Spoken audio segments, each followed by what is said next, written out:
Mas eu vou só os debates, só não isso. Tá pronto aí?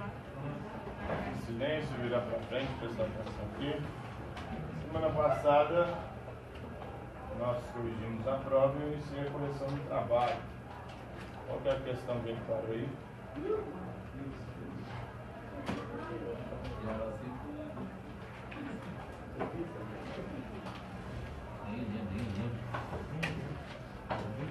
Muito tempo atrás. Nossa, rapaz. Que fantástico. Vai, gente, vê como que eles estão aí. Na 2. Não, filho, vai na 7, cavalo. Mas acabou já. Falaram que eu tinha corrigido só um. Qual que é a 2? Não, já acabou. Ninguém sabe. Ali.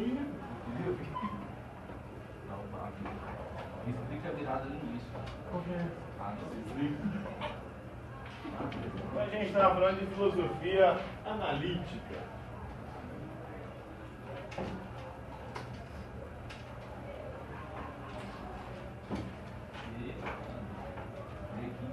Ela que empreenderá uma análise lógica da linguagem. Ah, você fez 15 anos?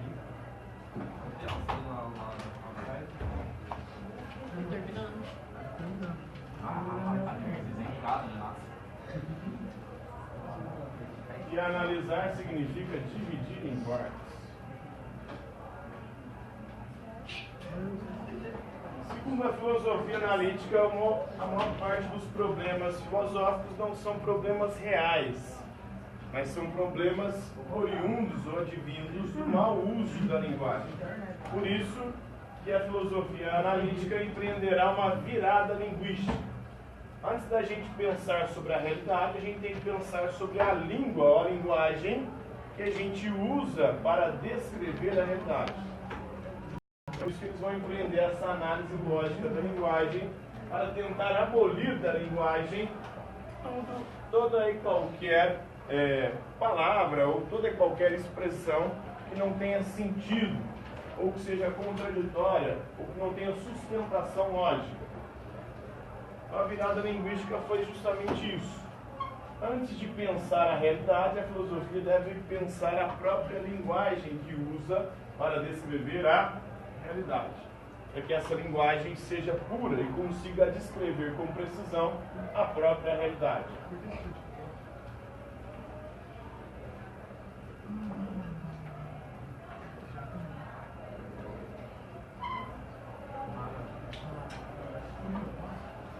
Então, antes de pensarmos a realidade, a gente tem que pensar a linguagem que a gente usa para descrever a realidade, porque essa linguagem, muitas vezes, ela é contraditória ou carente de sentidos.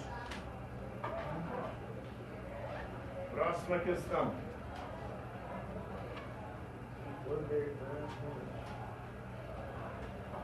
Quem foi Bertrand Russell? Russell foi um filósofo galês que viveu no século XX, na transição do século XIX para o século XX, e é um dos mais importantes representantes da filosofia analítica.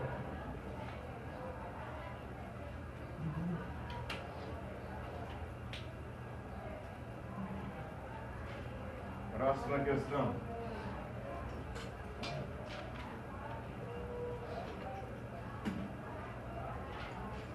Próxima questão aí. Então, o Russell vai fazer ou vai empreender uma análise lógica da linguagem. Porque, segundo ele, a maior parte dos problemas filosóficos são pseudo-problemas, ou seja, não são problemas reais, são falsos problemas.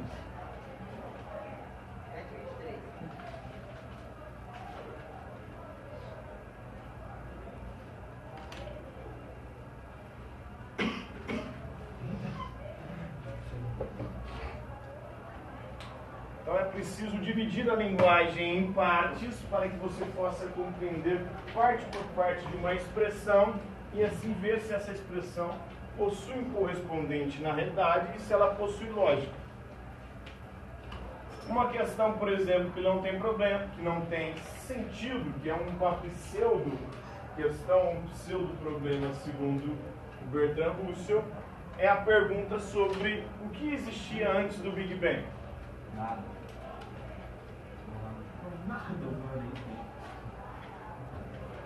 Por que é ser uma pseudo-questão, pseudo-problema? Se o Big Bang é o início, não existe antes do início. Porque se existir algo antes do início, o início não é o início. É uma questão de análise lógica. É igual a questão, o que existe após a morte? Se a morte é o fim, não existe algo depois do fim, porque o fim acaba.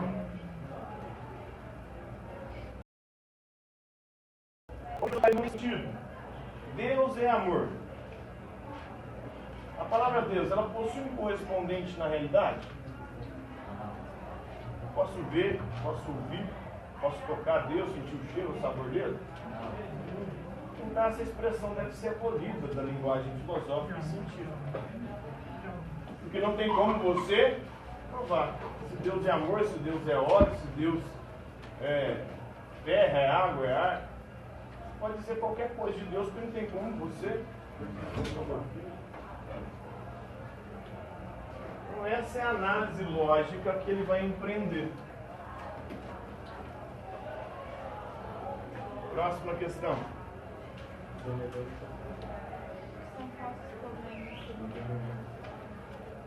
São falsos problemas, segundo Russell.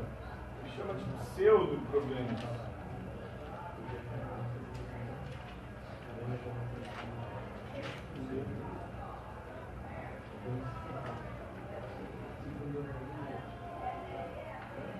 Segundo ele, falsos problemas são todos aqueles problemas que surgem a partir do mau uso da linguagem.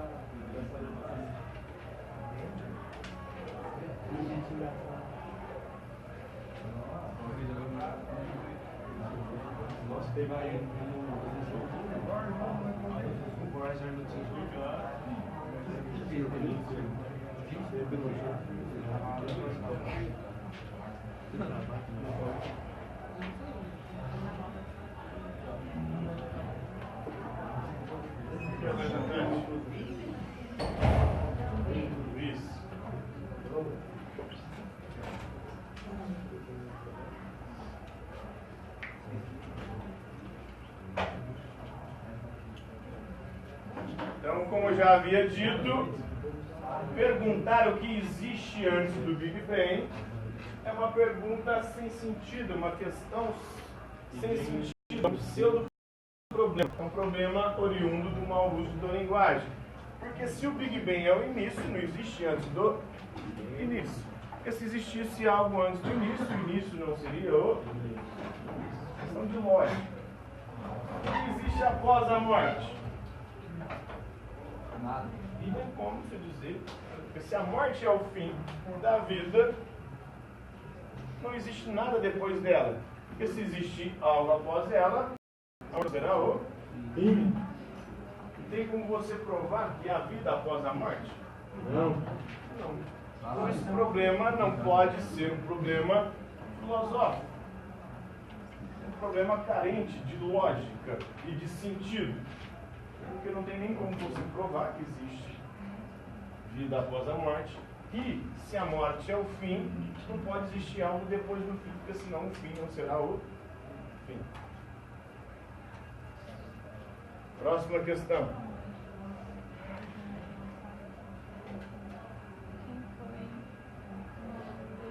Quem foi Ludwig Wittgenstein? Isso é tenso.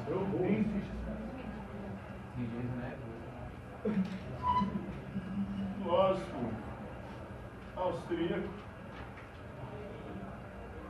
que viveu no século XX, transição também do século XX para o século XIX para o século XX, e outro representante da filosofia analítica.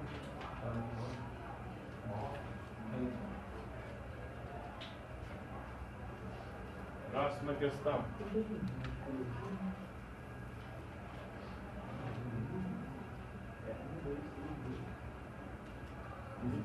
O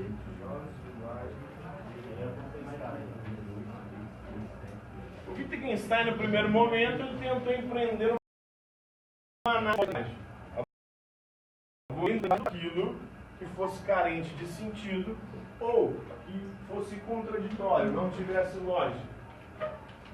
Aí tem o primeiro Wittgenstein, que é essa primeira parte da filosofia dele, onde ele vai ser um filósofo analítico.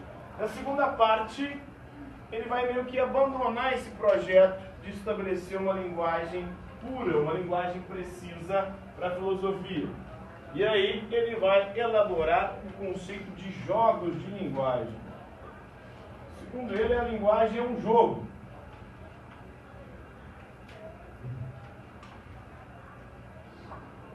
E esse jogo só pode ser conhecido no seu contexto. Então, as palavras e as expressões só podem ser compreendidas num conceito ou num contexto. A palavra manga, por exemplo, ela pode significar várias coisas, não pode? O que pode significar a manga? Manga da blusa. Manga da blusa, manga fruta, tem mais alguma? Para você saber o sentido dessa palavra, você tem que saber o contexto em que ela está sendo.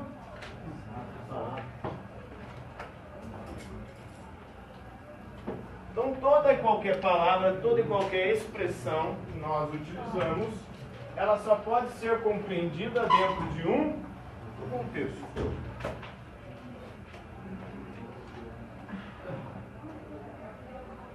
Qual outra palavra aí que é ambígua, que tem mais de um sentido?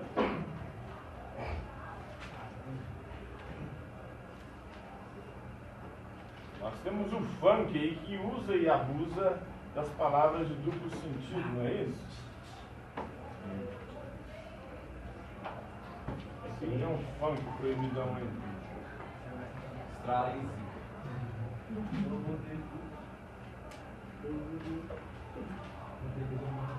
Essas palavras só podem ser compreendidas no seu contexto. Cite um exemplo aí, pessoal, de uma palavra que possui mais de um sentido. Eu falei manga. Manga? Olha, manga da blusa. Tá, pode. Sexo. A palavra sexo ela pode significar sexo masculino, feminino, pode significar o ato, né?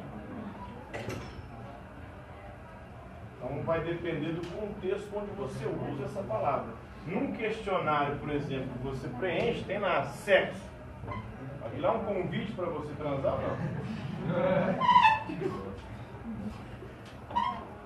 Você lá na verdade está querendo que descreva o quê? O seu gênero, né?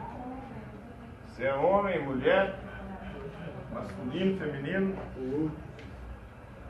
Agora, dependendo do contexto, ela pode ter um outro significado, está relacionado ao ato de transar, né?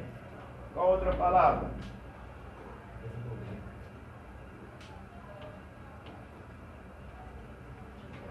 Hã?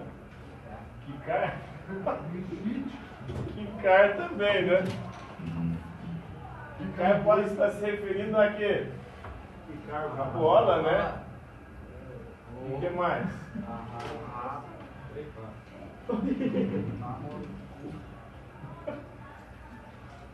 Então, para o Wittgenstein, não é possível estabelecer uma linguagem pura e precisa, porque toda linguagem ela depende do contexto onde ela está sendo utilizada. E aí ele abandona o projeto de abolir da filosofia e da ciência as palavras sem sentido, uma palavra Deus. Por que a palavra Deus seria sem sentido para os filósofos analíticos? Porque não tem um correspondente na realidade. Não tem como ver, nem ouvir, nem tocar, nem sentir o cheiro, nem o sabor de Deus, então. Mas para o Wittgenstein, dependendo do contexto, essa palavra tem sentido. Para um ateu, a palavra Deus não tem sentido, mas numa igreja Tem para aqueles que são fiéis, que acreditam, professam a sua fé, que oram, que adoram, aqueles seus, né? Próxima questão. Explique os erros de linguagem segundo. Então, o que seria um erro de linguagem segundo Wittgenstein?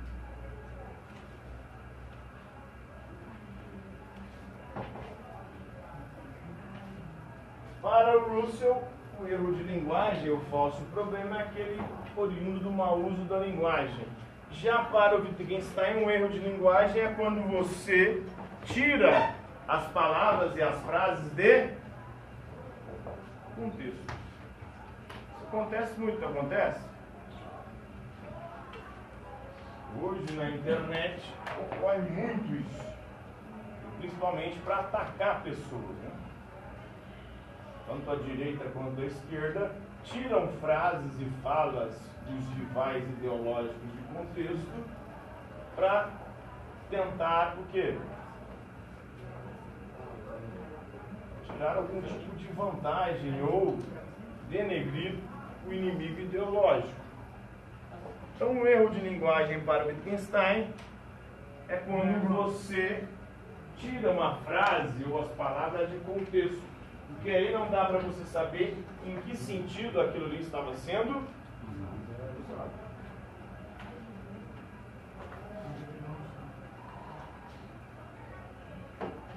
Próxima questão tem, Camilo? Não. Acabou?